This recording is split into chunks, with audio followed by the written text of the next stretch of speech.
And there we go, everyone. We are back again for another fantastic conversation on Friday Night Counter Attack. And it's basically another game of greatest teammates that we played earlier this summer with the amazing Sara Pararia all the way from Canada, from room 442. And who did we get for episode 2 of Greatest Teammates?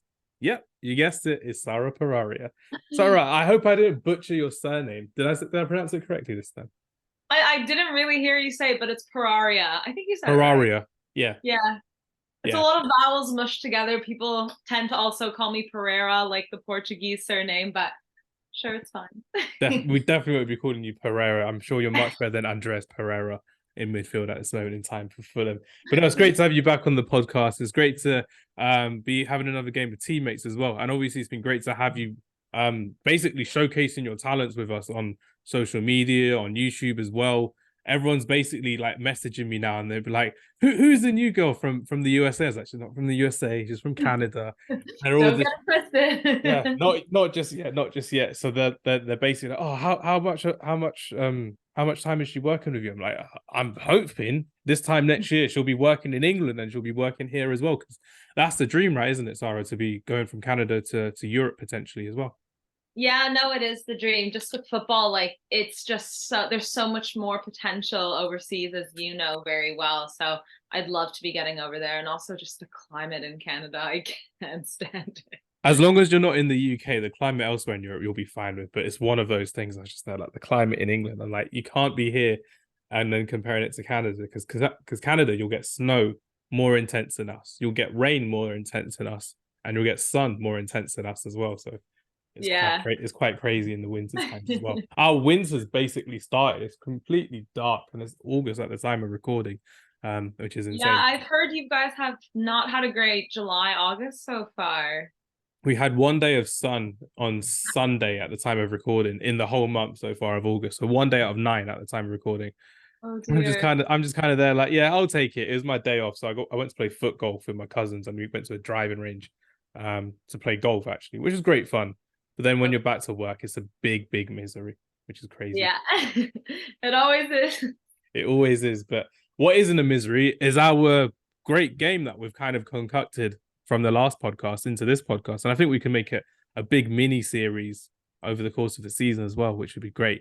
But yeah, Team Ronaldinho for you, Sarah, and Team Zinedine Zidane for me is how we're gonna go about it. So before we get into picking our teams in the draft like we would do, I know we agreed on it on the last podcast that we were talking about with Messi and Ronaldo, but just to kind of start us off for our listeners as well, what did Ronaldinho mean to you as a Barcelona fan growing up in the early 2000s, mid 2000s?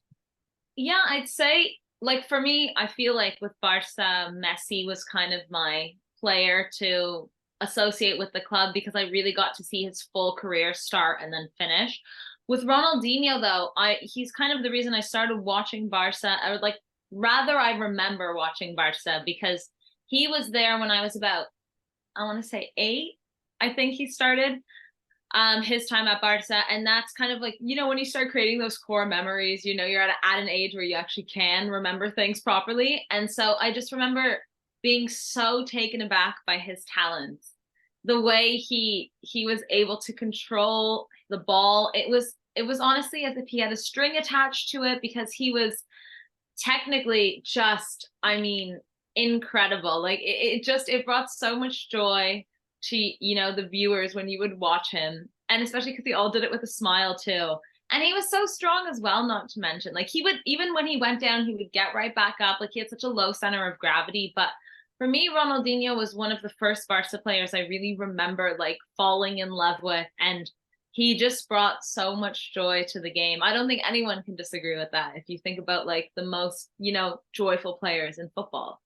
I'm biting my tongue here because last time when you spoke about Ronaldinho, I openly shouted out about the PTSD he gave me back in 2002 when Ronaldinho scored against England and David Seaman to win a World Cup quarter final in Japan and Korea. But I definitely agree with everything you're saying as well in terms of the flair that he had, the strength that he had, the sense of gravity, and all of these smaller bits to his game were just basically shadowed by the gravitas that he had in football, what he still has in football, what people still go about in football. Because we're now looking at a day in the Premier League season or a day in the Serie A season at the moment where systems are taking over more than individual players or individual brilliances as well. You can look at some of these amazing players that we've had in the past, like we are going to do on this podcast, that they were mavericks at the time of playing, early 2000s, late 90s. That was a really good time for mavericks in football who could show off their skills, who could show off their talents without having to disrupt the system of a team or of a manager as well. And now we're seeing, in terms of how every single player on this pitch has to be part of the team and the manager's system, including now the goalkeeper.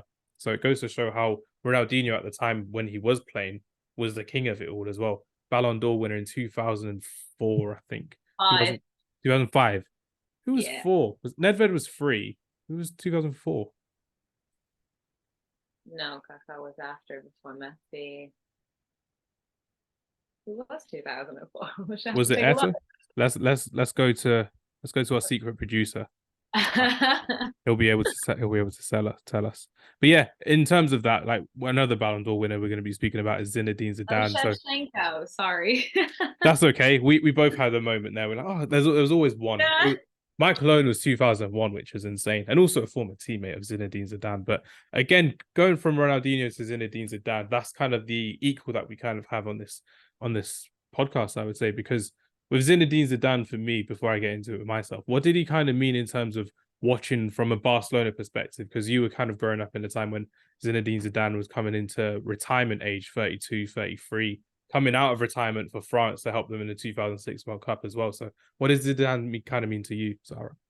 I mean, he was terrifying to play against. Like, he had so much leadership with Real Madrid when I was watching, you know, in the kind of mid 2000s there, because as you mentioned, he was kind of closer to the end of his career rather than in his prime. But he was just, I mean, unbelievable, and definitely, yeah, like a menace for us. It was so difficult playing against him. But what's so interesting is that even though he is a Madridista, in the 2006 World Cup final with France and Italy, I remember I was cheering for France. I mean, TT was a big reason, but I just remember thinking, like, he deserves it in a sense, you know, and that whole situation that happened with Materazzi, and I actually felt bad for him. And I think that's the kind of player that Zizou is. Like, there are certain greats in football that make you appreciate what they do and what they bring to the game. He might be one of the most complete players ever, dare I say. And I, as a Barca fan, was hoping he would win because that's what he deserved. Do you know what I mean? Like, you put your rivalry aside for someone that has done so much for the game and has really elevated it. I was getting all emotional there as well because I remember.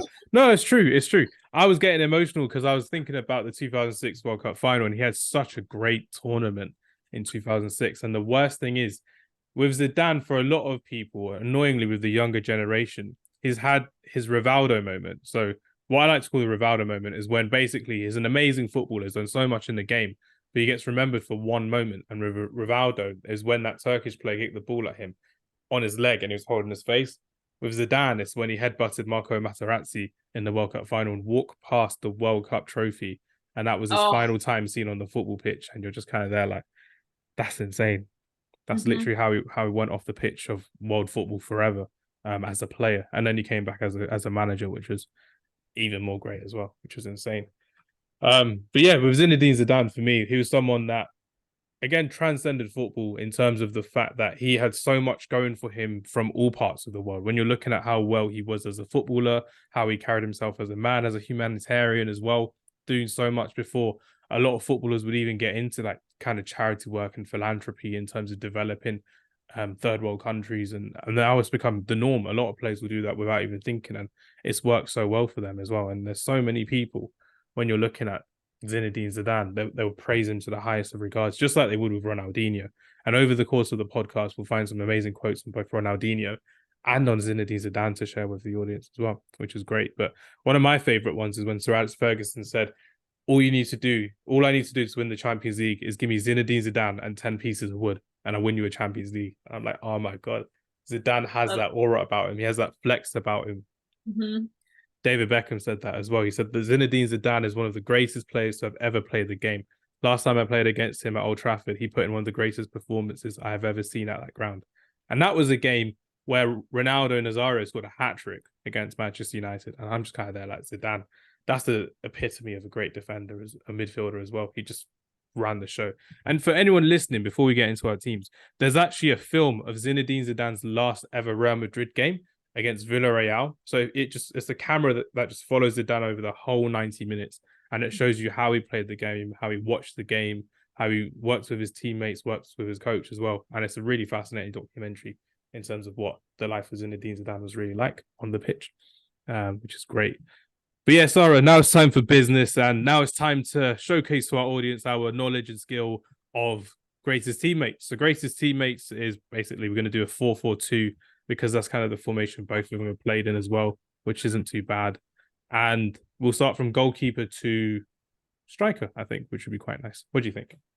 Yeah, I think that it builds up slowly, right? Not to take anything away from goalkeepers, but I think goalkeepers are the main attraction. That's why we're starting with them first. There you go. Definitely.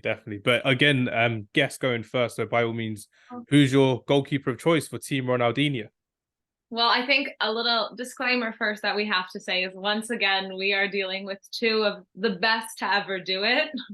So it doesn't matter what we choose. We are going to have stacked teams. So, I mean, it's really coming down to opinion, I think, at this point. But yeah, this was going through Ronaldinho's career. I was thinking he's played with everyone. Like, it's incredible. So I'd say we're on a bit of a tricky side here because we have to make some very difficult decisions. But keeper big sacrifices. Yeah, exactly. Keeper was one that I did not struggle too much with. And I'm choosing Gija, of course, of Brazil, his Brazilian teammate who they won the World Cup together. There were a few, of course, Victor Valdez being one, teammates at Barcelona. But I think Gija was just one of the best keepers we really saw in that era. And that Brazilian squad we know of 2002 is up there with, you know, the Spanish 2010 team. Like, it was really one of the best teams we've ever seen in football. And he was just absolutely phenomenal. So I think for me, I tried to also pick pieces from all over, but it is really difficult when, you know, it comes down to the national team. So that was the deciding factor with him over Victor Valdez. But I really think he was absolutely incredible. I think with mine as well, if I have to mine's kind of the opposite. With the national team, you had Fabian Barthez, Zinedine Zidane. So I have to go for the club mate in Iker Casillas as my first choice goalkeeper. And again, he played with Edwin van der Sar at Juventus. So it goes to show he's had great quality goalkeepers to play with Zinedine Zidane. But with Dida and Iker Casillas, like no one's getting a wrong answer there. And you're getting two icons of, especially the 2010s era as well. Like 2000s era, 2010. That's when goalkeepers were going through it all in terms of having to get basically the best of the best. You had Buffon, you had Casillas, you had Canizares, you had, I'm not going to say David James from England, but you had pretty good goalkeepers elsewhere as well, which was great. And Dida was definitely one of them, and Iker Casillas was up there, which was great to see as well. But yeah, goalkeepers we've gone off really quite easy, I would say. Back four, we'll go right to left. Who's your right back for Ronaldinho? Because this one, it could go very, very one-sided in terms of who your teammates are going to be. But let's see what the variety has in store for us, Sara. Who have we got a right back? I feel like I have a good variety, but this one specifically was tricky. But I chose this one actually also based on our last video. But I went with Cafu. Excellent. With it in brackets, love for Dani Alves. Just because, I mean, Cafu and Ronaldinho played way longer together than, of course, Dani Alves. No disrespect to Alves. You know, if you watch the last video between Messi and Ronaldo, he was absolutely incredible in that position. But Cafu was much more, I think, of a teammate for Ronaldinho. And again, bringing back that Brazil squad. I mean, I really could have picked that entire Brazil squad. And I wouldn't have been mad at it as well. It'd have been fair enough. It's like we said, 98 squad for France versus 2002 squad for Brazil, both World Cup winners. Exactly. I think Cafu, though, is one of maybe the best right backs we've seen. Like, in that position, he is absolutely incredible. And I just think it would be, I don't think I had much of a choice here with that one. Like, that one was a bit more obvious than, let's say, we'll get to my center backs in a bit. But I mean, he's Cafu. He was the one that kind of brought. It's like with how Roberto Carlos brought fullbacks forward with Cafu together. They both became attacking fullbacks at a time where fullbacks weren't really known for being attacking. They wouldn't really go past the halfway line. They wouldn't really want to overlap or even underlap their winger, because that would be the winger's space. And realistically speaking, they wouldn't really be the ones to look to assist and score every other game like Cafu did. And that's what really helped Brazil in 2002 go from being finalists in 1998 to World Cup winners in 2002. Yeah, absolutely. Who do you have for right back? Oh my goodness me. Yeah, I think I'm gonna have to go for. I think this guy played at right back and he played at centre back as well. So I'm gonna go for a French teammate in Lilian Thuram, 1998 World Cup winner with Zinedine Zidane in that final. He was incredible in the 98 tournament, but he was also woeful in 2002 when France got knocked out of the group stages as well. But he then obviously went with France to the World Cup final in 2006, played with him at Juventus, and I think is one of the defenders that played with Zinedine Zidane the most as well. So Lilian Thuram is my right back. Yeah, no disrespect there whatsoever. I love that the French team is trickling in, and yeah, I mean, like I said, I think we're in the position where we have to make difficult decisions here. But at the end of the day, it's going to be a good 11. Yeah, it's basically like the last time we had our podcast on teammates, it was the fact that I didn't end up posting the teams out in full because I knew the hate would be barbaric from our followers. They'd be like, how dare you miss out on this person and that person? But with this one, I may have to do the team for social media just so they can see. But yeah, I'm looking for. No, I was just gonna say, sorry, like, I mean, hate it or love it, I don't think our 11s here are going to be bad. They can say, oh, you've missed out on X, Y, or Z, but look at the 11, like, it's not gonna be bad, right? And as we said, it's opinionated as well. It's fine. And it brings comments in, which is good. We always like that in terms of interaction. Who's your centre back? Who's your first centre back? Who have we got? This one I was a bit cheeky with because they only played together for 1 year at AC Milan. But if you think I'm forgetting Paolo Maldini as a centre back, absolutely not. He might be one of the best defenders of all time. We're talking about the epitome of Italian football, that super defense, parking the bus kind of wall mentality. And he was that guy. And so this one was a bit of a, sneaky one, because as I said, they only played together for a year. But if we're talking about quality of player, I think Maldini has to be there. It's not that sneaky. I have someone on my list who may not make the team who only played with Zinedine Zidane once. So if I'm going to be as sneaky as you, I've got to go down that route as well. But I love that. How can you not love Paolo Maldini? How can you not love what he's brought to football and what he really brought to defending? He made defending an art. We've seen that time and time again, from left back, from centre back. And we mentioned before earlier this season as well that basically he played for so long that he played against Diego Maradona and Cristiano Ronaldo in his career. He didn't play against Lionel Messi though, because Messi was on the bench when Barcelona played AC Milan. So he didn't get to play against Lionel Messi. And I think Lionel Messi got off easy against Paolo Maldini.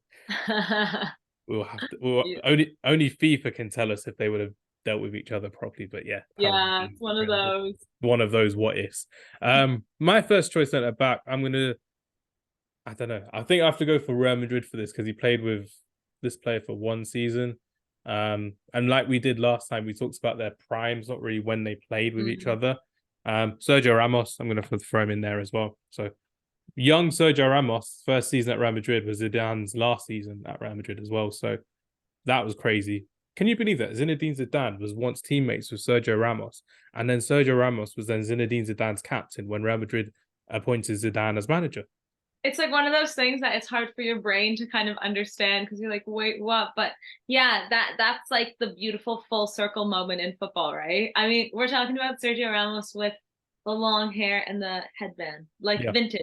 I love that. It's a good shout. And also Ramos in my books is one of the best center backs I've seen that has done it. Like he's, again, one of those players that you don't want to play against ever, but he would like suffer for Real Madrid, especially. Like he would really take, like, break my legs, I'll save that ball just so it doesn't go in. Yeah. Sergio Ramos was once linked with Man United back in 2015. I'm saying this because basically, if he ended up coming to Man United, he would have missed out on the three-peat that Real Madrid won in 2016, 17, and 18 in the Champions League. And if he did come to Man United, it would have been the biggest what if he didn't go, because he may have missed out on the three-peat, or better yet, for Barcelona fans, would Real Madrid have even won the three-peat without Sergio Ramos? Yeah, I can't really see him at Manchester United. I think it's for the best for him, I'd say. Maybe not for you guys, but no, it was the best for him as well. It's like with Ronaldinho. Ronaldinho was once linked with Manchester United. He signed a contract to appear at Manchester United until Barcelona came in at the last minute, and they gave him a better contract, and he accepted the Barcelona deal instead.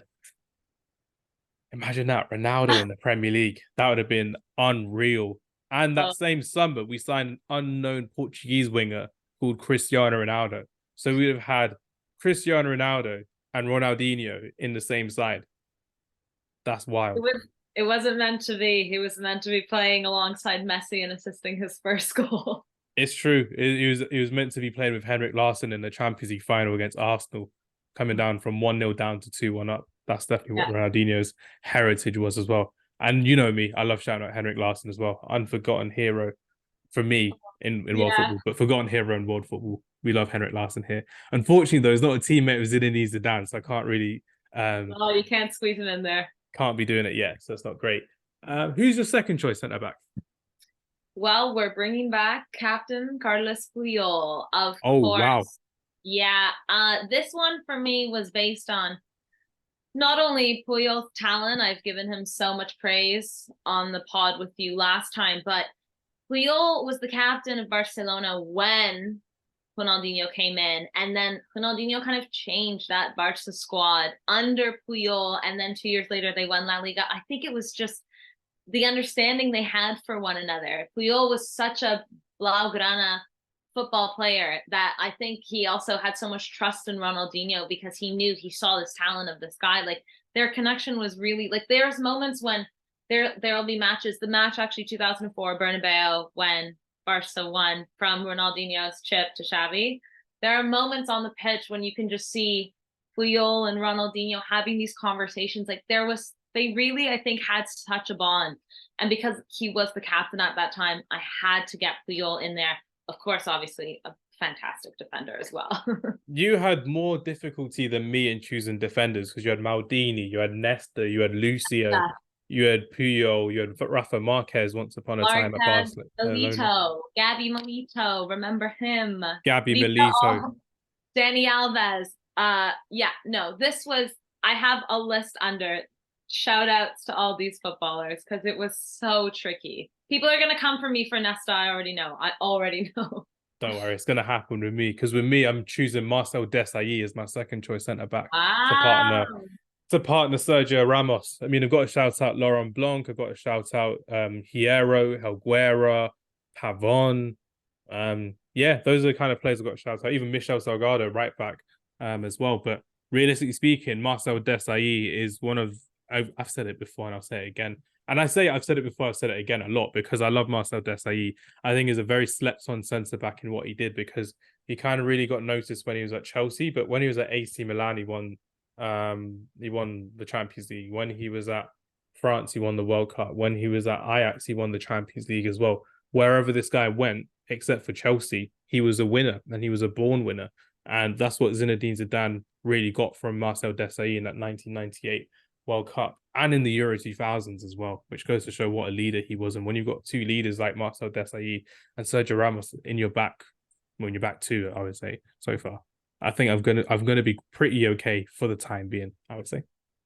For the time being, yeah, it's a bit scary back there for you with those two, for sure. This is where it gets scarier for me on who you choose as your left back for Ronaldinho. Oh, that's why I was thinking you gave me the first pick, and you know where I'm going. It has to be Roberto Carlos, of course. For goodness sake. Well, do you know what I was thinking? I was like, we are going to have a couple of players here that are We have more than a couple, and we have a couple of great players that we're going to be dealing with together as well. You're lovely for letting me go first, because I was thinking I have, like, in brackets, okay, if he chooses this, then I have to go here. But For letting me pick first, it has to be. We're balancing out Cafu on the right with Roberto Carlos on the left. I mean, this one was pretty obvious as well. Again, as you mentioned, one of those defenders that had the ability to, go up that wing and attack as well, which we never see. Part of that 2002 squad, just one of the best Brazilians to ever play football. There's no way this was never going to be Roberto Carlos. And I will say, I'm sure that's who you were going to pick too. And I'm sorry. It's when you start playing Paloma Faith, only your love will hurt like this. That's when it's going to come out now. Nah, it's perfectly fine. If you didn't put Ronaldinho, I would be insulted. But no, Roberto Carlos Roberto Carlos for Team Ronaldinho is the best left back you can choose out of anyone. The other left back you could have chosen. Also, my sister met Roberto Carlos this year, so I was really quite happy about that. And I was just like, oh my god! And she got a picture with him at Soccer Aid. There's a charity game that happens every year. So she got a picture of him, and I'm like, oh my days, fam. I was like, do you know who this is? And she's like, I don't know, I just saw him. She was like, I know you would know who he is, so I know that you would appreciate it. I'm like, hell yes, I appreciate it. Wow, fantastic for your sister. Roberta, she was just like, yeah, it's just another day. It's just another day out with my friends. She meets famous people all the time. Shout out to my sister. Where was I? Left back. This left back played with both Ronaldinho and Zidane, as well as Roberto Carlos. Not with Roberto Carlos, but he's another left back that did. So I'm going for Eric Abidal at left back. Yeah. Shout out. Especially, I think Eric Abidal also was fighting cancer and playing football. And won the Champions League as well. Because then we were throwing him up in the air. As if it were me. No. You were there in spirit.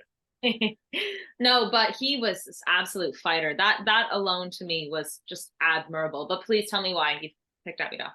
Abidal was I could have gone for Lizarazu, who was someone who played at left back for France for a good number of years. But my kind of rule is if these players, if I haven't seen these players as much, I'm not going to pick them because I won't know much about them. I'll sound silly, just talk about facts and stats that I don't believe in or not seen.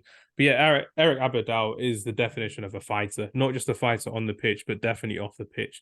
The fact we saw someone who literally had cancer, and we've seen footballers give up their careers because of injuries, illnesses. The fact that he then came back, and he actually came back into the highest of levels. And the fact that Dani Alves nearly donated, was it a kidney or something to him as well? He offered to do that and threaten his own career just to help Eric Abidal, his teammate. If that doesn't get you in the fields, or if it doesn't leave you speechless for a moment, I don't know what is. And that's what the beautiful game really is about. When you see something like that happening, and then he comes back and then he lifts the league title with Barcelona. Carlos Puyol is walking all the way to Eric Abidal. And who comes in to kind of disrupt the moment? Alex Song. Alex Song comes out of nowhere and is like, oh yeah, I'll take the trophy. He's like, no, it's not for you. Go away. Go away, Alex Song. So Eric, of all people, is from Eric. It's not from you Arsenal rejects. That's what I think Carlos Puyol was saying in Spanish in that quick 3 seconds he was there. But yeah. That's what you're saying. Don't worry. That was just me ad-libbing. But yeah, Eric Abidal, he was a really good player as well. He was still first choice left back against Gael Clichy, Patrice Evra, and Adrian Lizarazu as well. It goes to show what an athlete he was as well. And the fact that he continued playing under Pep Guardiola at Barcelona, it goes to show what a talent he was. And he played multiple games with Zidane, but multiple games with Ronaldinho before Ronaldinho left for AC Milan in 2008 as well. So it goes to show what a fantastic left back he was. No, that's a great shout. I love that. He's kind of, I mean, in recent years, we've seen that with Christian Eriksen, right? Like that was just, incredible. I mean, that was so scary. I remember watching it live. Was it 2 years ago now, the Euros? Yeah, 2 summers ago, yeah. Oh, it's all a blur. But yeah, no, how scary was that? And then he comes and then he, continues to play football, makes the move to Brentford. Brentford have that amazing season. Like, it's just, really fighters. Like, absolutely just incredible. Love that shout. Good on Eric. I like how you just stopped at Brentford had an incredible season, and then you didn't mention his move to Man United, where he won his first trophy in English football. We don't forget. We never forget. Carabao Cup, the Mickey Mouse Trophy. The Mickey Mouse Trophy was the one and only for Christian Eriksen. He couldn't do it in 5 years at Tottenham Hotspur, and he won it in 1 season at Man United. So very happy with that Carabao Cup, the Mickey Mouse Trophy. is a good trophy. It's like how Arsenal fans are celebrating the Community Shield. Let them celebrate. It doesn't happen very often with Arsenal fans at all. But yeah, onto our midfield. And I'm going to have to insist that you're going to go first as well. But yeah, it's a 4-4-2. Yeah. So you're going Okay, first. this one's a bit tricky because 4-3-3 would have worked a bit better. So just consider that, because my right midfielder is going to be Lionel Messi. But we're going to assume he just shifts up a bit, moving our right forward into the middle. You know, you can picture it. We'll put it out for you guys. It was the only way I could make it work. It wasn't Lionel Messi. Come on, it has to be. He's getting in there. There's no doubt. This shouldn't be a shock to anyone. Not to mention that I already said, yeah, Ronaldinho assisting Messi's first goal at Barca. The two together, even though it was a short time they played together, they had such a connection so early on in Messi's career. And Ronaldinho actually came out and said, I remember, one of his biggest regrets in football was not staying at Barcelona longer to play with Lionel Messi. That's it. That's all I need. That's all anyone would need, really, because there's that time when Kobe Bryant, rest in peace, was speaking to Ronaldinho about, why are you leaving Barcelona? Aren't you one of the best players there? He's like, no, this player will be even better. It's like, which player? Yeah. Lionel Messi. Yeah. Oh, no, lovely. Yeah, really, there's not much else we need to say, I don't think, right? Yeah, it's one of those things that when you've got Lionel Messi and Ronaldinho in your team, it's going to be very, very difficult. So I have to go for a more defensive side to kind of counter your attacking side, your very attacking side, which will be, where is Ronaldinho playing in your team, by the way? Or you're not going to disclose that just yet? I can disclose that. That's fine. The way I have it, he's going to be playing on the left at the top. Left at the top. So you Well, got where Messi. he would play naturally. I mean, Yeah. the thing is, I think with Barca at least, actually Brazil would be 4-4-2, I think. But with Barca, they usually did a 4-3-3, so he could be, I guess, in the middle as well. But I threw him up there to smash in more midfielders because it's so tricky to really dwindle those down. It's for people who are listening, they'll feel like it's just the ultimate team right now when you got Messi on one side, Ronaldinho the other side. I'm like, if you lived in that era of football, you would have loved watching Barcelona in the Champions League, La Liga. For you, it must have been a dream, literally growing up and watching Barcelona with Messi and Ronaldinho on each wing. Would that be right, Sarah? I was spoiled. And then to see Spain win a Euro, World in a Euro. I've realized, though, as great as that is that I will never live through another football era like that. It can't be possible. They will not let me have something that good again. Can't be replicated just yet. Yeah, no, it was a dream. I mean, I just feel like in general, though, the late 2000s in football, I mean, maybe that's because I also was a certain age and really could get passionate about it, but that was, it's like, I talk to my friends about that all the time. That was such a good era for football in general. It was still pure, you know? I feel like anything after around 2015 has just, it's not the same. It's not. It isn't. It doesn't feel the same. It doesn't feel as enjoyable. These longer games that we've got going on, the more time wasting we see, issues with VAR we see all the time. It's not as fun, especially when you go to games as well. It's not as fun as enjoyable, but we've got to enjoy what we've got to enjoy from now on as well, which is crazy. And for me to kind of figure out how to go in this team, you know what? I'm gonna go for the favored one. Actually, no, I can't, because it's a 4-4-2. So I have to go for a very sensible one. Zidane's going to be in the center midfield, one of the two, which is I'd fine. assume so. I'm going to have two strikers, so it's not going to be the number 10. So I'm not going to go for two defensive midfielders, but I'm risking it because I'm hoping one of my strikers we're not going to pick, or two of my strikers you can technically pick for your team, Ronaldinho. Right mid, Luis Figo, Ballon d'Or winner, one of the most amazing Galacticos. But again, like we said last time, he was even more amazing at Barcelona before he came to Real Madrid. And he achieved a lot at Barcelona before he came to Real Madrid, where he was the teammate of Zinedine Zidane. So Luis Figo, for me, I'm happy just going with him. Who's your first choice centre mid for yourself? You're not going to like it, because I think I'm going to steal another one from you, and it's going to be Kaká. Kaká didn't play with Zidane, so I'm fine. Oh, did he not? No. Oh, okay, because I was thinking there were so many. Wait, you're fine with that. Kaká joined at Real Madrid in 2009. Zidane retired in 2006. You're okay. Yeah, sure. Okay, perfect. Well, then, happy days for us. Everything's working out nicely. Again, I'm trying to not load it up with too many Brazilians. I think I have I have 5 out of 11. That's not, well, including Ronaldinho 6, but You're yeah, okay. No one's yeah. counting.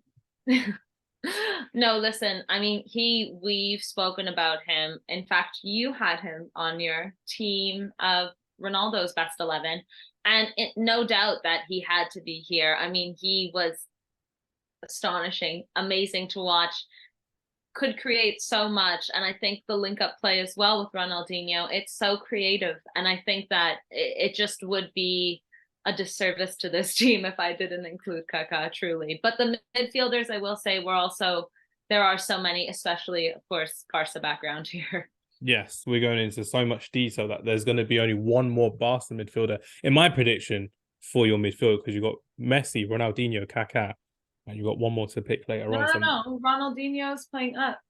So is he playing? You got 2 up top, and Ronaldinho's behind the striker. No. Right now, because if we were to shift it, but I have Ronaldinho up top, like playing. Oh, so he's one of the 2 up front. Up top. Yeah. Because he can play up there quite easy. If I had it 4-3-3, I might shift him down to just behind. Yeah. But with this, this was a bit tricky for this, especially because I said there are so many Barca players too. It's not our natural form, but people will understand. They'll shift it the way I want to see it. Because I did it in terms of their national team. So the 4-4-2 in '98 for Zidane and 4-4-2 for Brazil in 2000. For Brazil, it made a lot of sense. But because there were so many Barca players and I was looking at a lot of the Barca teams, that it was a bit tricky, but it's fine. Yeah. It's fine. You got loads of AC Milan players to come, I'm sure of it as well, which will be great.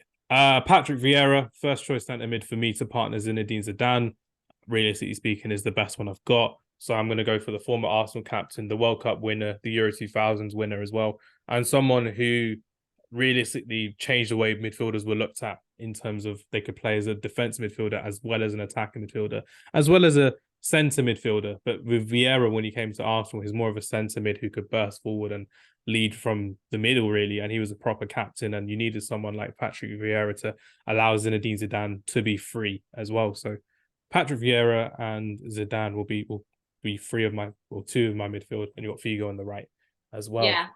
Yeah, that's great. That's a very tall midfield as well. Patrick Vieira is one of those players that I feel like I still think he's underrated in a sense. Like, people do give him the credit, but I don't think it's as much as he necessarily deserves. Yeah, he doesn't get the appreciation. It's kind of like with Desailly as well. When we're thinking of Patrick Vieira, a lot of Arsenal fans will say, "Oh, we've never replaced Vieira," because you can never replace someone like that straight away. And it goes to show how well of a footballer he really was and how ahead of his time, in my opinion. Because when Yaya Toure burst onto the scene for Barcelona and for Man City, respectively, everyone loved him. But Patrick Vieira was doing that 10 years before. And it goes to show that a lot of people weren't noticing what people are kind of realizing now in retrospect and in hindsight as well, which is crazy.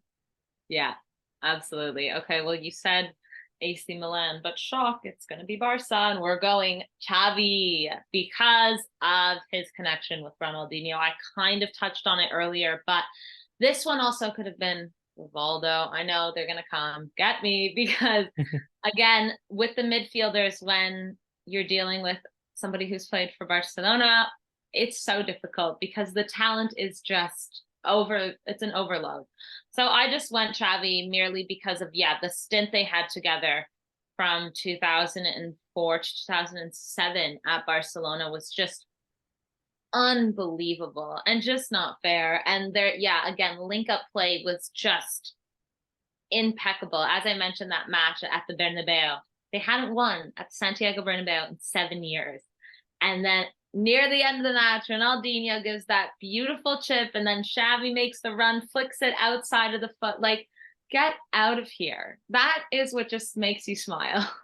It's so odd when you watch Xavi in his younger days, because you're just kind of there, like, he just always looked the same age, never aged at all, which was insane. But yeah, Xavi in your midfield, Kaká in your midfield, Messi in your midfield as well. It's looking dangerous. So I'm not sure. Actually, you know what? I've got Zidane in centre mid, which is perfectly fine. But I'll just bring up a quote from Ronaldinho when he's speaking about Zinedine Zidane. So Ronaldinho, back when he was playing, he said, "Zinedine Zidane is one of the best footballers of all time, one of my idols. He had such elegance and grace, a wonderful touch and superb vision." So respect from one to the other was clear as day. Clear as day as how Zidane's going to be my centre mid, my captain in the side. And Left mid. I don't know what I can do for this one. The way I wanted to do it is I wanted to put Figo on the left and then a favorite of mine, David Beckham, on the right. But I'm not. Shock. Yeah, shock. But this particular player I'm going to put on the left because we are doing it in terms of prime, and I am doing this in terms of how he impacted world football. And he played with Zidane when he was at his young age, and then he became a world superstar, a Ballon d'Or finalist, a Champions League winner in his own right. Frank Ribery. Yeah. Yeah. I'd Ribery say left mid. over Beck. Yeah. Do that. Oh, I completely forgot about Frank Ribery for a minute there, you know? One of Oh, the best young players in the 2006 World Cup. yeah. No, he was incredible. And just that run at Bayern Munich as well. Like I feel like he also played football like forever. Because didn't he go to Fiorentina afterwards? He went to Fiorentina and then he went to Salernitana, somewhere like that in Serie B as well. Salernitana. Yeah, Salernitana. yeah, he went there as well, and it's just like, yeah, let's Yeah. just carry on playing. I'm like, please do. You're a joy of a footballer to watch, and Frank Ribery was someone who could really shock anyone's right back into fear, really, with the way that he played. And this was before Robben and Ribery became that partnership of robbery at Bayern Munich. He was doing that at the World Cup against Brazil, against the legendary Cafu, in the quarterfinals of the World Cup. He's doing that in the World Cup final against Zambarotta at right back as well. So it goes to show what Frank Ribery could do in his younger days. And he continued on. And when you see that in the World Cup, because you see this as well, Sarah, when you see a young player coming through at a World Cup, you think, oh, okay, let's see what he does from here. Does he go on and shine continuously? Or is it just a one World Cup wonder and then he just falters out? Players like Julian Vargas for Chile. We've seen people like even Jesse Lingard, for example, at Man United, just kind of falter out as well. But when you see someone like Frank Ribery, young player at the World Cup, who continues to ascend and ascend and ascend, that's the quality that he had. And for him to be playing with Zinedine Zidane in his last World Cup kind of shows that when one legend was retiring, another one was emerging, and that legend was Frank Ribery. Yeah. Yeah. So wait, I just want to hear you say it. You're not including David Beckham. Yeah, I've got to say out loud, I'm not including David Beckham because I'm taking a risk on my strikers. I'm taking a risk because I'm hoping you don't pick one of these two strikers. There's two strikers you could pick and that I could pick, but I'm taking a risk because I want to put one of them up front as opposed to as a winger. So Figo, Vieira, Zidane, and Ribery as my midfield. Perfect. I have one more midfield because you had Zizou, so you don't have to. Yeah. Because I have Messi, Kaká, Xavi, and Shock. It's going to be Iniesta. Of course, it's not his natural position there. As I mentioned, I'm kind of squeezing more in with this 4-4-2, but with Roberto Carlos behind him, I'm not really too stressed. Iniesta is going to come and push up and make so many beautiful plays and cross that ball in and put those through balls in. But again, I looked at midfielders that he's played with, and there's been so many. But when you look at some of the best midfielders in the world, how can you not include Andres Iniesta? He might be the best ever do it. Oh, best ever versus the best ever, Zidane, Iniesta. We've had this conversation previously in terms of actually, who no, the best we did. We were talking. Didn't we bring Paul Scholes into this? We talked about how Paul Scholes was revered as one of the best by Iniesta, but Iniesta appreciated Zidane as well. And again, that was when Iniesta was coming to the forefront at Barcelona. That's the thing. It was all like they were slowly just edging out. Coming in. Yeah, yeah. Actually, you were talking about Ronaldinho on Zizou, but really quickly, Zizou on Ronaldinho. I found he said Ronaldinho is virtually unstoppable at his best as a forward or as a playmaker. They knew there was such a like showing of respect from one another. I mean, it was just, I don't know, it was like a golden age of football, truly. But doesn't that warm your heart though as well? That the fact they had that mutual respect, and it was just one of those things that even with me, when I mentioned David Beckham and Ronaldinho earlier, it's just the fact that when you have that mutual respect for another professional, it goes to show how well they actually did and how they appreciated it. Now, with footballers nowadays, you do see it on occasions, but it has to be coerced out of them. Like you wouldn't really see it now in terms of, oh, this player's amazing, this player's that, this player's that. But that would be in terms of players from different leagues or different competitions. If you saw that in, for example, La Liga this season, Vinicius Junior will get praise from other teammates, but I'm not sure if you'll see Vinicius Junior praising other opposition teammates as well. It's a bit, I don't know. Yeah, lately with Barca and Real, it's a little bit, it's not the same. It's not the same. That's all I can say. Especially after even in pre-season, It didn't feel the same in pre-season either, which was insane. Yeah, that was really aggressive. I mean, we were playing a friendly in what, like Houston or something in Texas, and I was like, oh, these guys. But that's El Clasico for you, right? Like it's do or die. And I think Toni Kroos came out and said, I hope like Barcelona never win a game. And I was like, oh my god, okay. This is how it is at the start of the season for El Clasico. It's insane. I know, isn't it? One more quote because I'm obsessed with these quotes. I've been researching them all day. We mentioned Paul Scholes. We name dropped him earlier. So his quote on Zidane was, "To see Zidane in action was to witness poetry in motion. The skills, the vision, the goals. He was a sublime performer. When he was at his peak, winning the World Cup, the Champions League, and all the rest, he was unquestionably the finest player on the planet." Oh, We are talking about some of the finest players we've ever seen. Talking about one of the finest players we've ever seen. And just like with Ronaldinho as well, it's insane with what they did. My shout outs for midfielders: Claude Makelele, Rui Costa, Edgar Davids, and well, I said David Beckham already, and Guti as well. He's also someone I'm gonna. sure. I didn't know Yeah, where to put him into this team because I was like, oh, I've got Figo one side, I'll go for Ribery the other side, but I couldn't have him as an attacking midfielder. I need these strikers, please. I need these strikers. That's all I'm saying. Technically, you've only got one left as well because you've got Ronaldinho as your second striker. that's it. I got one. So who's your actually no? I'll go to build up the suspense for one of my strikers, and then you can go for your final one just because I want that You dramatic might screw effect. me up here now. Okay, okay. Go for it. I know you can't pick this player, so out of dramatic effect, I'm going to leave this player that I want to last to see if we've got him or not, to see if it comes off. Alessandro Del Piero is my number 10.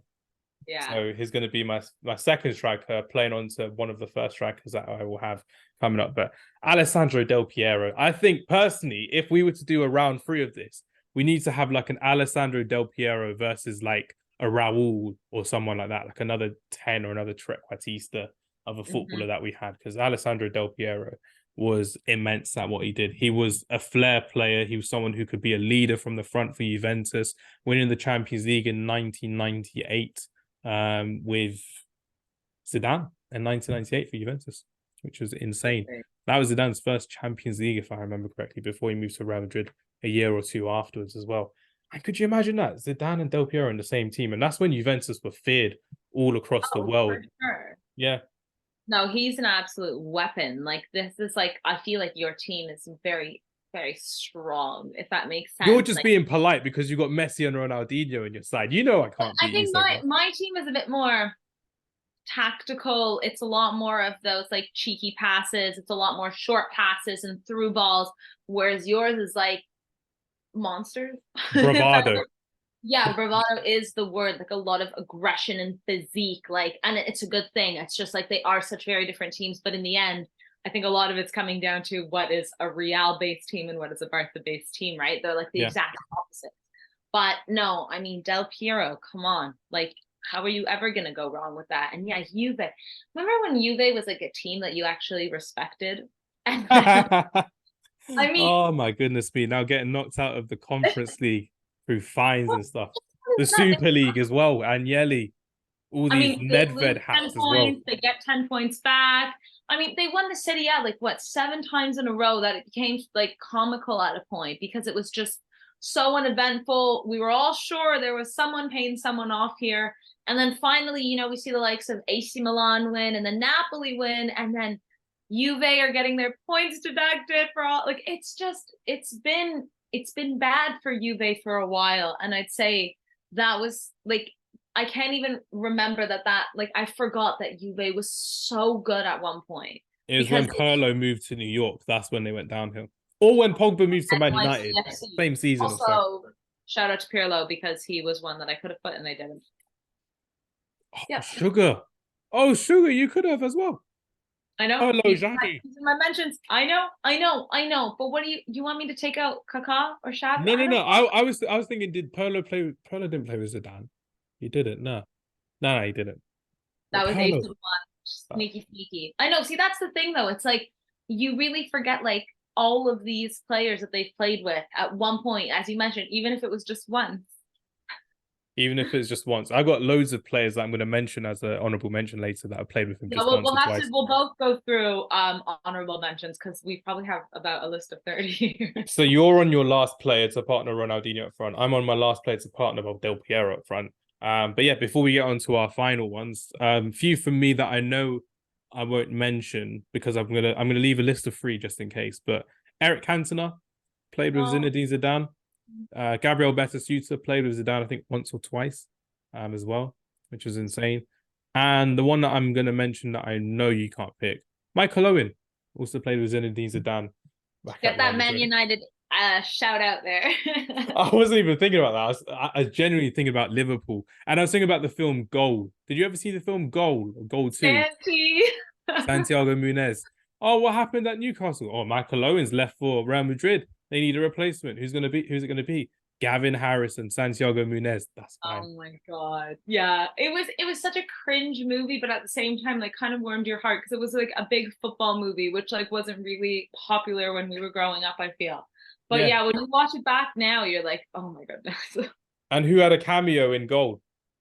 Zinedine No. Zidane. Did he? He did. I haven't watched it in ages now, And but Goal Two, because they filmed that one at Real Madrid. But Goal One, he had a cameo. Him and David Beckham were in a bar. But Zinedine Zidane is a Muslim and he doesn't drink, so he had like a water there, and he was like, "Oh yeah, I'm yeah, at a bar." So I was like, "Oh, okay, cool." But good yeah, for them. my honorable mentions are complete. How about yours? Who have you got that I know you won't pick for me, Sarah? So who's your honorable mentions? Up front or in general? Just in general and up front as well. Oh, I mean, yeah, you mentioned a few. Okay, Robinho, one of them. Thierry Henry, Danny. Robinho could have played with both of them as well, Yeah, considering. yeah. Eto, Ludovic, Julie, Deco, Van Brockenhurst, Marquez, you mentioned. Seedorf could have. Clarence Seedorf was cold. Yeah, yeah. No, like it was too many. It was too many for us. You Yeah, can make so a B team with this one as well. That's how I could make a B uh, team, but you can make a big B team I with this think one. we said this about the Ronaldo and Messi best 11 as well, that like our B team would be just as savage. It's true. Seedorf as captain would be immense. It'd be unbelievable with that one. Yeah. But yeah, now it's time for you to break my heart in many Yeah, different pieces. put the nail in the coffin. Who is your number 9 to partner Ronaldinho up front in your team, Ronaldinho, Sarah, and why? Who is my number 9? Well, of course, it's R9. It's Ron. the 9. It is the 9. It is honestly maybe one of the most, if not the most complete forward in football. I don't care about Messi and Ronaldo. He was the OG. He was so spectacular to watch, so strong, could shoot from anywhere, worked so well with Ronaldinho. Oh my goodness. And honestly, it's really weird because you still meet people who are like, Ronaldo was the best forward, like the OG Ronaldo, not this one. Like Yeah. his legacy continues to live on, and he was really like he was the forward of all time almost. Yeah. It goes to show what legacy he has now as well. Him and Ronaldinho World Cup winners in 2002. But did you know Ronaldo was once called Ronaldinho in Oh no, football? do they have to change it? Because once upon a time when Ronaldo was young Ronaldo, and as you know, Ronaldinho is Ronaldo Gaucho Ronaldo. or Ronaldinho Gaucho? Yeah. So before That's it was Ronaldinho for R9 in the 1994 World Cup, which was insane. So when he was a bench player for Brazil, when they won the World Cup in the USA, 1994, then 1998 came around. That's when he became R9. That's when he became the man, the myth, and the legend. man. Yeah, no, I mean with all these Brazilians though, Ronaldo's such a common name, and then they just add the Inho to everything. So it doesn't shock me too much. I mean, yeah, I mean unless you're like Kaká and you're just making up names. But Fred, yeah. Joe Linton. They're not as fun anymore, are they? Fred, Hulk. Hulk. You've got Joe. You had Joe once upon a time. Yeah, You had there was a time, was it like 2016, 2017, when there were just a bunch of several one syllable Brazilian players. Oscar, 2-syllable one as well. But Yeah. No. But I'm sorry to do that to you. And I knew this. I mean, it was him and Roberto Carlos that were gonna be the two. but you were very polite to let me go first. But there was no chance I wasn't going to pick him, especially on that side as well, Yeah. right? Where he plays. Because, for example, on the other side, I mean, Ronaldinho can play there, Thierry Henry can play there, Eto'o can play there. You know, it's just there's a couple more pieces. But this side, there was this one man. You've got the one man. I've got probably the best number 2 you can have as a striker. So I'm kind of glad you saved Ronaldinho as a striker, because if you put these two up front, it would have been a knockout, it would have been a finish, and it would have been an embarrassment of riches that you would have in your side. But for me, I've got to go for someone who his international glory came with Zinedine Zidane for 2 different tournaments in a row. That was a 1998 World Cup and the 2000 European Championships in Belgium and Holland. That is the man, that is the myth, that is Thierry Henry. So you name dropped him earlier, but with Thierry Henry, he once said about Zinedine Zidane, this is going to be a fun quote. This is probably my favorite quote of the day. He said, in France, everyone realized that God exists and that he is back in the international French team. God is back and there is little left to say. In reference to Zinedine Zidane coming back to the French national team in the World Cup in 2006. So if you ever needed praise from one of the highest paid players at the time in Thierry Henry, one of the highest respected players in Thierry Henry, even he referred to Zinedine Zidane as God, which goes to show how much he loved and revered what Zinedine Zidane meant to the French people and to the national side as well.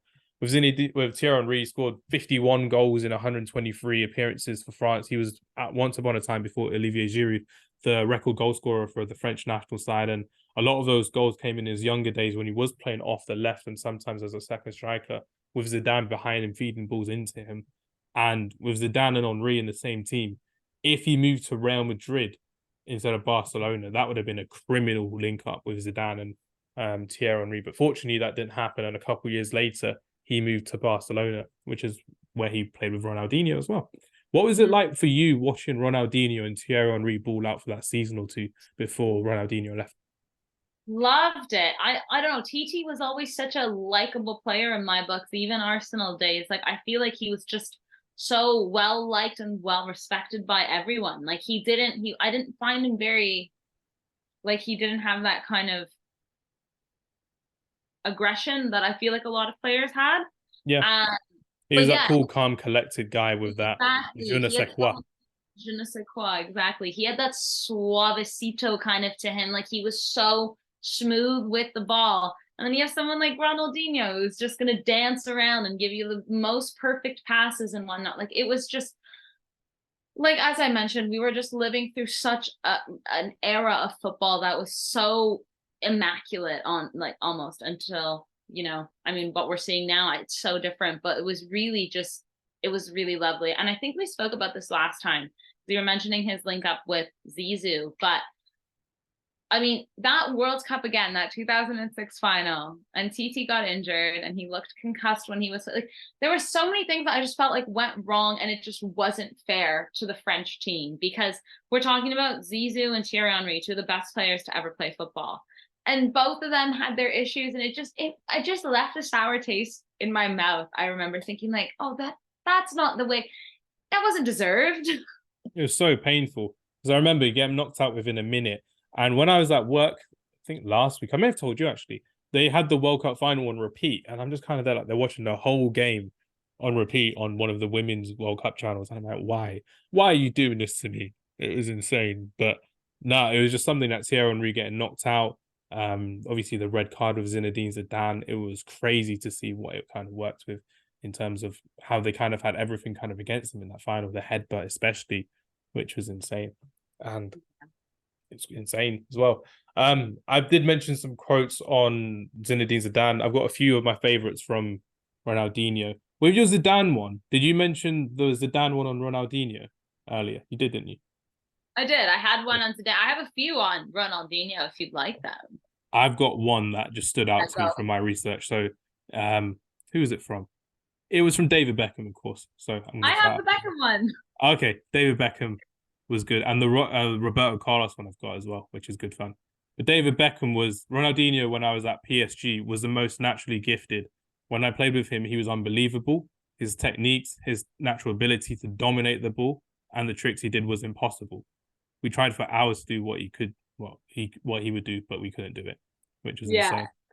I have one actually from Rijkaard, who was Go coaching. for it. He said he knew exactly what he was doing. It was all premeditated, although I had never seen him try it before in training or in matches. He thought what the wall would do and he pulled it off. It's amazing, but that's what you get from the best player in the world. Just like it kind of gives you some perspective as the way this player could think. It didn't even make sense to the coaching staff. People were saying, how did he even figure this out, you know? It just looks like he was just a calculated genius. That's what Ronaldinho was. And you could probably say the same about Zinedine Zidane, because with people, when you're seeing them doing skills and they're not really pulling it off, or they can't do it all the time. It's like I told you last time when we had a podcast, I asked you, when you play football, could you do the Iniesta La Croqueta? Could you do the Ronaldinho flip flap on demand, on command? I certainly couldn't. I could try it, but it wouldn't be where the ball wouldn't end up where I wanted it to be. It was effortless. That's exactly it, right? Like it looked like they weren't even trying. Like Ronaldinho would literally be, even the way he'd do his step overs, like it was so effortless. And he had players breaking their ankles. Like, and just he defined the term breaking ankles. Everyone now uses the term breaking ankles because they're watching Ronaldinho break ankles, literally. Oh, yeah. Couple more quotes on Ronaldinho. One was a favorite of mine from Frank Lampard. He said he was a man that makes the difference between a team that plays well and another that is really memorable. He alone can decide one game. I had that one too. That's so funny. Because that's what made Ronaldinho memorable. That game where they lost at Stamford Bridge. Like, people don't remember that Barcelona lost at Stamford Bridge in the Champions League. But that little toe dig into the field where he just swiveled his toe, his ankle, and shot past Petr Cech, one of the best goalkeepers in Europe at the time. Yeah. And the whole stadium went silent. If anyone's listening to this, and as we do when we recommend someone to watch Ronaldinho's goal against Chelsea at Stamford Bridge around 2004, 2005. That was insane because he silenced an entire crowd just by a little shimmy from his boot, which was insane. Ronaldinho. And one of my favorites, obviously, Henrik Larsson. He basically just said, this man was on a different level. I just thought, shout out Henrik Larsson once again. Who you didn't pick in your team. I expected Henrik Larsson to be in one of your shout-outs, but he wasn't. No, because you were shouting him out just enough. We'll do a Henrik Larsson podcast next time. That's all I'm saying. I'm a big fan of him. But yeah, just before we wrap up the podcast, can you just remind us of your team again, Sara, from back to front for us, please? From back to front with Gita in between the sticks. Cafu, Maldini, Puyol, Roberto Carlos, Messi, Kaká, Xavi, Iniesta, and then R9 and Ronaldinho in the front. Sickening. Absolutely sickening that front. It's insane. My back to front is Iker Casillas at the back. Then I've got Lilian Thuram, Sergio Ramos, Marcel Desailly, and Eric Abidal as my back four. Then I've got a midfield of Luis Figo, Patrick Vieira, Zinedine Zidane, Frank Ribery, with a strike force of Alessandro Del Piero and Thierry Henry up front. So we're going to see who has the best team in our social media pages. I'm really looking forward to seeing what the response is. And realistically speaking, I think it's another successful round of Greatest Teammates with. Yeah, you can't be mad at this at all. You cannot be mad. This is just pure joy. I think even if Henrik Larsson listened to this podcast, he'd be like, yeah, it's fine. I don't blame you for putting Ronaldo on 9 in as well. I don't know. It's like when you watch Inception, and in Inception they say, don't think about elephants. Then you think about elephants. It's like I'm just mentioning Henrik Larsson for the sake of mentioning Henrik Larsson. Yeah. We'll be waiting to hear what he has to say. Definitely. We need him on the podcast soon, which will be great. But yeah, everyone, thank you very much for listening. It's been another fantastic podcast to record, and we really like this series, so hopefully we'll continue with more ideas and concepts. I think next what we could do, if you would be down for it, is managers. Managers would be great.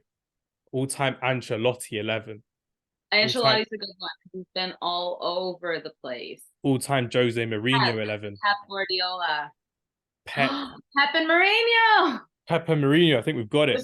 Sir Alex Ferguson and Ancelotti would be great as well. That would be really good too, actually. Sir Alex would just do Man United, actually. We need another journeyman. Can't be too sure. It's not on this level. We'll think about it. But Pep and Mourinho would be insane. Very much like the Messi Ronaldo one, which would be great. But yeah, Sara, thank you very much for your time as always. What have you got planned for the rest of the season going ahead? Just so our listeners can hear a bit more from you.